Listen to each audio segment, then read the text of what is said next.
guys, welcome back to my channel Fikun Videos Indonesia. Dan di sini gue Fikun bersama Bavin. Lu kakak net opening gue emang kayak gitu. Nggak, gue siap. Halo guys, welcome back to my channel Fikun Videos Indonesia. Dan di sini gue Fikun bersama, lu perkenalan dong. Vina. Bersama Mbak Vina. Hai. Dari mana Mbak Vina? Aku dari tadi. Jadi di sini gue bakalan melakukan interview video di mana Mbak Vina ini adalah satu dari aktivis cosplayer. Oke? Ada yang tahu cosplay apa? Bagi yang tahu, taruh di kolom komentar aja ya. My first question, gimana sejarahnya Mbak Vina bisa jadi cosplayer sampai kayak sekarang? Jadi aku tuh awalnya tuh kayak suka sama anime, komik, terus kartun gitu.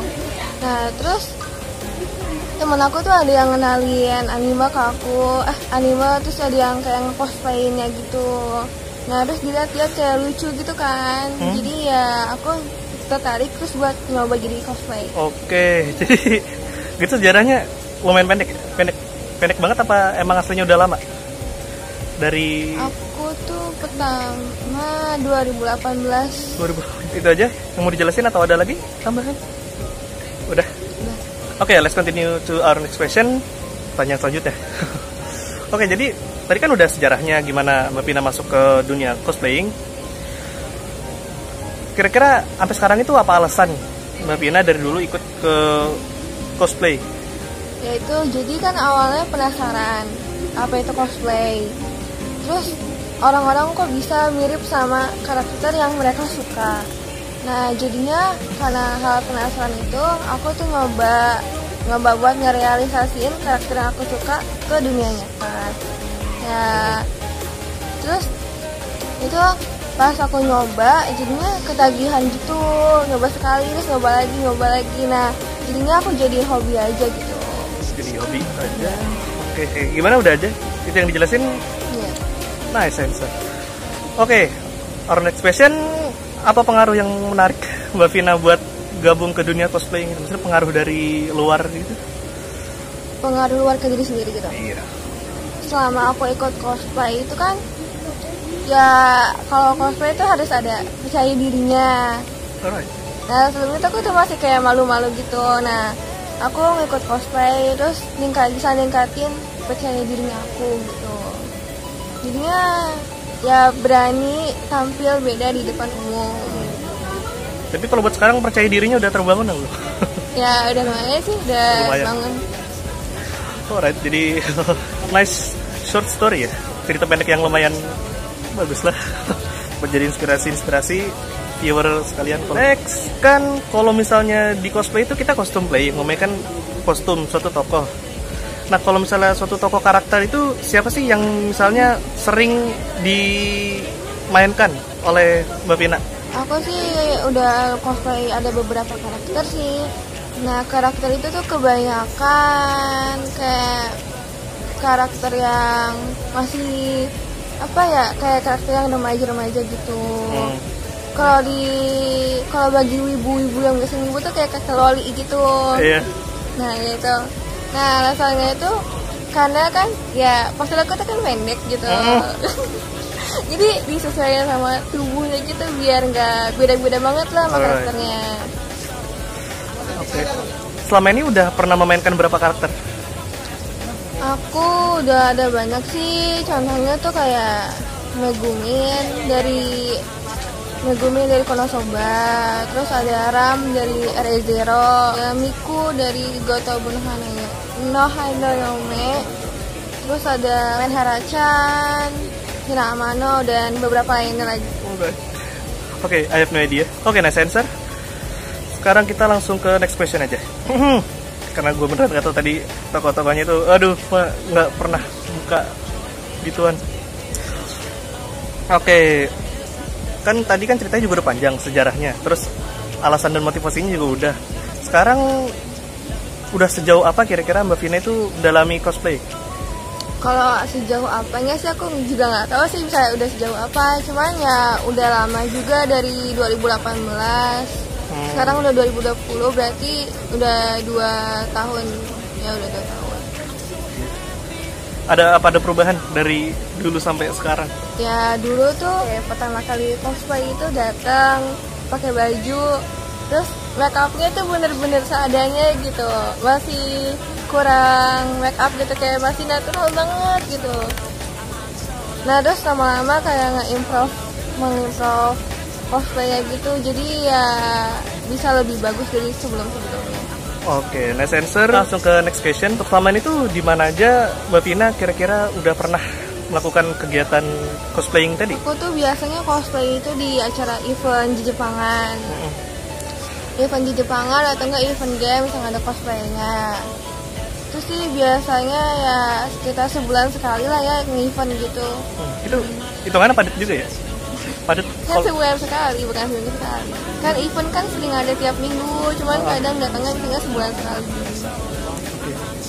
Sebulan sekali, tapi buat pelajar itu hitungannya padat sih, sebulan sekali. Aduh keren banget. Oke, itu kan tadi buat event-event yang dijalanin kalau misalnya lagi cosplay. Nah, untuk melakukan kegiatan itu sendiri tuh kira-kira berapa sih biaya yang dibutuhin per satu kali event? Karena aku cosplay kostumnya itu rental terus, jarang nggak pernah beli sih. Karena kalau beli tuh mikirnya nanti abis dipakai mau ditaruh di mana gitu. Jadi aku rental. Ya rata-rata sih ya 100-an kalau buat satu baju. Itu bisa buat 3-4 hari. Nah, kalau buat aku sendiri kadang kan suka datang 2 hari itu di event itu hari Sabtu Minggu gitu. Jadi ya kalau buat sekali event kalau sehari doang paling enggak tuh keluar uang itu kalau buat event 300.000 lah ya, 100-an buat kostum, 200-nya ya buat ongkos sama jajan. Itu kan boros gak sih? Kalau ada sih yang mikir boros karena cuma bisa sekali pakai doang. Tapi kan kalau rental gitu kan bisa event ini beda bajunya, terus tangga tuh beda lagi. Jadi hitungannya nggak terlalu boros juga ya? Ya sih tergantung pola pikirnya aja. Nah kalau untuk saat event itu sendiri biasanya apa sih yang biasanya para cosplayer itu pengen ngomong ke orang biasa, ke orang awam, atau misalnya orang yang emang cuman audiens di event itu? Buat audiens yang cuman mau menikmati cosplay gitu. Kan kadang kan banyak juga ya emang yang cosplay kan emang ada kurang lebihnya. Nah kalau misalkan ada kurangnya itu tolong banget gitu, jangan terlalu dibully gitu atau enggak ditekankan kejelekannya gitu. Jadi kayak kekurangannya tuh diledekin, kayak misalkan karakternya itu putih sedangkan yang cosplaynya itu hitam, jadi kayak dibilangnya itu niga gitu. Oke. Emang sering ya kayak gitu? Ya tergantung masyarakat yang datang gitu. Oke. To our last question but not least, Mbak Vina, apa aja yang selama ini lo tahu tentang cosplay? Tell me everything you know about it. Jadi cosplay itu cosplay itu menirukan karakter dari kartun, film atau game. Ya, cosplay itu kan kostum player. Cosplay itu ada beberapa macam. Contohnya itu kayak cosplay games, anime, film, karakter original juga kayak bikin karakter sendiri gitu. Oke. Udah gitu aja? Apa ada lagi? Kalau cosplay kan dulunya tuh emang kurang terkenal gitu di Indonesia. Nah, terus sejak tahun 2000-an itu udah mulai naik gitu. Gara-gara ada event-event di Jepangan. Oke. Event di Jepangan apa aja tuh kira-kira? Kayak gelar Jepang UI, Anime Cisai, Anime Festival Asia. Oke. Terus sama Bunkas lainnya gitu. Oke, cool. Answer. Kalau misalnya mau ada yang ditanya-tanyain lagi tentang seluk-beluk dunia cosplaying, bisa langsung tanyain aja di komen. Ntar untuk jawabnya gue tanya dia dulu. Karena gue juga awam, nggak tahu. Makanya ini gue bikin video.